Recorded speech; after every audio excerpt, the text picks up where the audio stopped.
तो इस एपिसोड की शुरुआत में दिखाता है कि मास्टर गोंगलियोंग कहते हैं कि मैं उस लड़के से मिलना चाहता हूं जिसके बारे में तुम बात कर रहे हो। तो मास्टर मुजिन उसे लेकर वहां पर कैरेज के पास जाते हैं, जाकर कैरेज के ऊपर नॉक करते हैं और कहते हैं मिस्टर वी क्या आप जाग रहे हैं? शाओलिन की तरफ से मास्टर गोंगलियोंग आपसे मिलने के लिए आए हैं, सीनियर मास्टर आपसे मिलने के लिए आए हैं। और इसी के साथ उसे कहते हैं कि चुपचाप यहाँ पर नीचे आ जाओ, जो अगर तुम अंदर हो तो फिर अंदर से बाहर आ जाओ, क्योंकि यहाँ पर एक सीनियर एल्डर तुमसे मिलने के लिए तुम्हें कम से कम यहाँ पर एल्डर्स के सामने आकर ग्रीट करना चाहिए। तुम्हारा शियोनो जो होता है इस बात से काफी गुस्सा आता है और वो चादर उतारता है, वहां पर नीचे उतर आता है। नीचे उतरने के बाद वहां पर एल्डर को ग्रीट करता है और कहता है कि मेरा नाम वी जियोन है, मैं गोंगडोंग क्लैन का सेकंड सन हूं। तो ये बात सुनने के बाद मास्टर भी काफी ज्यादा खुश होते हैं और उसे कहते हैं कि मैं शाओलिन टेंपल से हूं, मैंने सुना है कि तुमने यहाँ पर स्वर्ड एम्परर के ट्रेजर को सभी के साथ बांट दिया है। मुझे लगता है कि तुम्हारा माइंडसेट भी बुद्धा की तरह का है, यानी कि तुम भी यहाँ पर एक नेक इंसान हो। जैसे कि हमारे बुद्धिज्म में कहा जाता है कि दुनियावी चीजों से हमें कोई भी लगाव नहीं होना चाहिए, दुनिया की चीजों का मोह रखना बिल्कुल भी अच्छी बात नहीं है। और तुमने बिल्कुल ऐसा ही किया, तुमने इस कीमती मार्शल आर्ट्स को यहाँ पर दुनिया में बांध दिया है।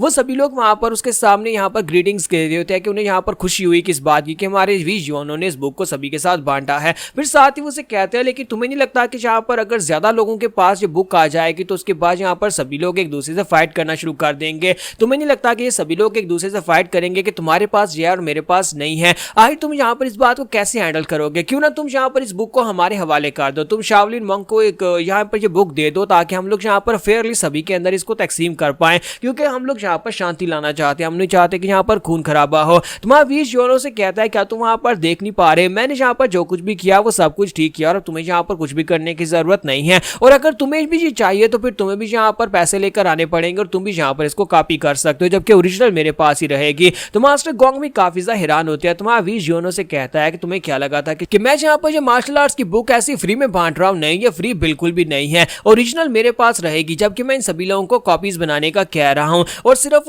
2 गोल्डन यांग में, ये 2 गोल्डन यांग में यहाँ पर इसको ले सकते हैं। जब किसी के साथ ही वहां पर बीच में लड़का आता है और उनसे कहता है कि सर प्लीज मुझे माफ करिएगा, मुझे कहा गया है कि अगर मेरे पास पैसे ना हो तो फिर मैं आपसे मिलूं, तो क्या मैं यहाँ पर पैसे ले सकता हूँ? क्या आप मुझे पैसे उधार दे सकते हैं? तो वी जियोनो से कहता है कि तुम बिल्कुल सही जगह पर आए हो। तुम्हारा वी जियोनो जो होता है इसी के साथ उसे साइड पर लगे हुए एक स्टॉल की तरफ इशारा करता है जहां पर मिल्की वे मैनर लो यांग ब्रांच लिखा होता है। वो एक टेम्परेरी ब्रांच होती है जो कि हमारे वी जियोनो की वजह से वहां पर बनी होती है। उन लोगों ने हमारे वी जियोनो के साथ डील की होती है और वो लोग एक किस्म का यहाँ पर ये समझ लें कि वो लोन देते हैं या फिर एक बैंक की तरह समझ लें। तो वो यहाँ पर जिन लोगों को 2 गोल्डन यांग चाहिए वो उन्हें उधार देंगे और बदले में यहाँ पर उनके पास से बड़ी रकम ऐंठेंगे। तो इसी के साथ ही वी जियोनो से कहता है कि तुम उसके पास जाओ। तो बंदा जो होता है वहां पर उसे कहता है कि सर आप बिल्कुल सही जगह के ऊपर आए हैं, अगर आपको यहाँ पर हमारे पास से पैसा उधार चाहिए तो आप हमारे पास से पैसा उधार ले सकते हैं, हम आपको 2 गोल्डन यांग देंगे, बदले में आपको यहाँ पर एक साल में 50% वापिस करना होगा। ये 50% पर ईयर के हिसाब से होगा। यहाँ पर इस कागज के ऊपर अंगूठा लगाया 2 यांग आपके हो जाएंगे और उसके बाद आप बड़ी आसानी से जाकर उस मैनुअल को कॉपी कर सकते हैं।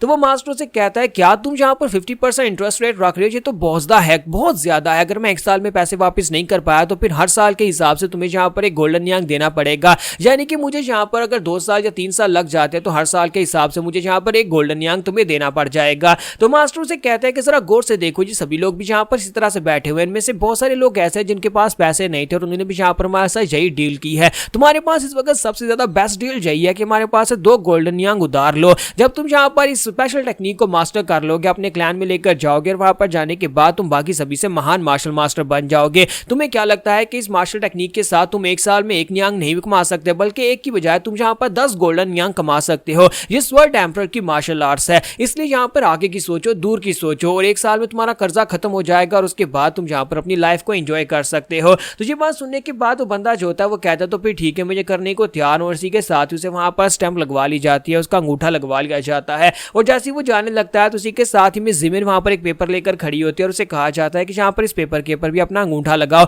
क्योंकि इसके ऊपर यहाँ पर रूल्स लिखे हुए हैं। तो वो कहता है क्या मतलब है, इसके ऊपर रूल्स लिखे हुए हैं? तो मिस जिमिन उसे कहती है कि इस कॉन्ट्रैक्ट के मुताबिक तुम यहाँ पर ये कसम खाओगे कि तुम इस बुक के अंदर जो भी यहाँ पर से कॉपी करोगे वो सिर्फ और सिर्फ तुम्हारे तक रहेंगे, तुम इसे आगे किसी दूसरे इंसान को नहीं दे सकते। और अगर तुमने कभी यहाँ पर इस टेक्निक को किसी दूसरे के साथ शेयर किया या फिर किसी दूसरे को कॉपी करवाया तो फिर यहाँ पर इस टेक्निक का ओनर जो है वो खुद तुमसे बदला लेने के लिए आएगा और तुम्हें सजा देगा। तो वो बंदा उसे कहता है तो क्या मैं यहाँ पर अपने बेटों को भी नहीं दे सकता? तो वो उसे कहती है नहीं, अपने बेटों को दे सकते हो लेकिन अपने चाचा मामा ताया किसी को भी ये टेक्निक आगे ट्रांसफर नहीं कर सकते, सिर्फ अपनी डायरेक्ट फैमिली यानी अपने बच्चों को आगे ट्रांसफर कर सकते हो। तो वो बंदा जो होता है कहता है ठीक है चलो कम से कम इतना तो है और साथ ही वो भी कॉपी करने के लिए चला जाता है। जब किसी के साथ ही बैंक ओनर जो होता है वहां पर से 3 गोल्डन गोल्डन यांग लेता है और जाकर हमारे वी जियोनो को पकड़ा देता है। तो मास्टर गोंग ये सब कुछ देख रहे होते हैं। वो देखने के बाद कहते हैं कि ये क्या बैंक ओनर, तुम तो यहाँ पर बड़ा घाटा खा रहे हो, तुमने 2 यांग वहां पर उसको उधार दिए, जबकि इस लड़के को तुम यहाँ पर 3 यांग क्यों दे रहे हो। तो बैंक ओनर उसे कहता है कि आपको शायद बिजनेस के बारे में पता नहीं है, क्या तुम्हें लगता है कि मैंने यहाँ पर कोई घाटा खाया है? नहीं, मैंने कोई घाटा नहीं खाया। क्या तुम्हें लगता है कि ये सारे के सारे बेवकूफ लोग यहाँ पर इस वर्ल्ड एम्परर की टेक्निक को कॉपी करने के बाद मास्टर कर पाएंगे? नहीं, इनमें से कोई भी यहाँ पर इसको मास्टर नहीं कर पाएगा, क्योंकि ये बहुत ज्यादा कॉम्प्लिकेटेड है और बहुत ज्यादा मुश्किल है। 1 साल में तो कम से कम कोई भी नहीं कर पाएगा, और जैसे ही साल पूरा होगा हमारा बिजनेस स्टार्ट हो जाएगा। इन सभी लोगों ने 2 गोल्डन यांग ले तो लिए हैं इस खुशी में, इस चाह में कि वो लोग 1 साल में यहाँ पर पैसा वापस कर देंगे, लेकिन इनमें से कोई यहाँ पर पैसा वापस नहीं कर पाएगा। और उसके बाद देखना, हम लोग इनके पास यहाँ पर हर साल एक गोल्डन यांग कमाएंगे, और उसके बाद हो सकता है कि इन्हें अपनी प्रॉपर्टीज बेचनी पड़े, हो सकता है कि इन्हें अपनी सोल को गिरवी रखना पड़े। यानी कि ये एक बहुत ही परफेक्ट बिजनेस है, कभी ना खत्म होने वाला बिजनेस, जब तक ये कमीने लोग मर नहीं जाते। हम लोग यहाँ पर एडवांस में मिस्टर वी को 3 गोल्डन यांग दे रहे हैं, क्योंकि आगे जाकर हमारा बिजनेस बहुत ज्यादा कमाई करने वाला है, तो हमें यहाँ पर पैसा दिखाई दे रहा है। तो मास्टर जो होते हैं उनकी बातें सुनने के बाद कहते हैं कि ये क्या हो रहा है, ये लोग तो यहाँ पर बहुत ही बुरा काम कर रहा है। ऐसा लगता है जैसे कि मेरे सामने इस वक्त 2 डीमंस खड़े हैं जिन्हें सिर्फ और सिर्फ पैसा दिखाई दे रहा है। तुम्हारा वी जियोनो जो होता है बैंक ओनर से कहता है जाओ जाओ वापस अपनी पोस्ट पर खड़े हो जाओ, जबकि मास्टर गोंग से कहता है कि तुम बताओ कि तुमने अभी तक यहाँ पर कितनी कॉपीज बेची हैं। तो वी जियोनो कहता है कि तकरीबन 100 तो बेच ही दी होंगी। तो मास्टर गोंग रियोन कहता है कि 100 कॉपीज बेची, इसका मतलब यह है कि इसने टोटल अभी तक यहाँ पर 200 नियांग कमाए। अगर 3 का हिसाब लगाया जाए तो टोटल 300 नियांग इसने कमा लिए हैं, जबकि हमारे शाओलिन टेंपल को पूरे साल में भी 300 नियांग नहीं मिलते। ये तो बहुत ज्यादा इसने कमाई कर ली है। मुझे तो इसे देखकर अब ऐसा लग रहा है जैसे कि ये कोई नेक इंसान नहीं है, बल्कि एक डीमन है। तो इसी के साथ ही मास्टर गोंग रियांग से कहता है कि अगर ये किताब यहाँ पर किसी ऐसे बंदे के हाथ लग जाती है जो कि यहाँ पर इसे हासिल करना चाहता है वो बिना पैसों के, तो फिर तुम क्या करोगे। तो वी जियोनो से कहता है कि हम लोग बिना पैसों के ये बुक किसी को नहीं देने वाले, और अगर ऐसा कोई इंसान होता भी है जो कि इसे गलत मकसद के लिए इस्तेमाल करना चाहता है और बिना पैसे के इसे हासिल करना चाहता है, तो फिर आप लोग किसके लिए हो। आप लोग यहाँ पर इसी मकसद से तो आए हो ताकि आप यहाँ पर खून खराबे को रोक सको, आप अपनी जिम्मेदारी को पूरा करना। तो मास्टर गोंग रियोन कहते हैं कि हाँ मैं तो यहाँ पर इसीलिए आया हूँ, लेकिन साथ ही वो सोच रहा होता है कि ये बेवकूफ यहाँ पर ये चाहता है कि मैं इसके लिए यहाँ पर काम करूं। तो वी जियोनो से कहता है कि आप यही समझ ले कि मैं यहाँ पर इस दुनिया के अंदर शांति ला रहा हूँ, मैं सभी लोगों को ये बुक दे रहा हूँ ताकि किसी को यहाँ पर चोरी ना करनी पड़े और ना ही किसी को जोर जबरदस्ती मुझसे छीननी पड़े। सभी लोग अपने पैसे लेकर आएंगे, इस बुक को कॉपी करेंगे और चुपचाप यहाँ पर से वापस चले जाएंगे।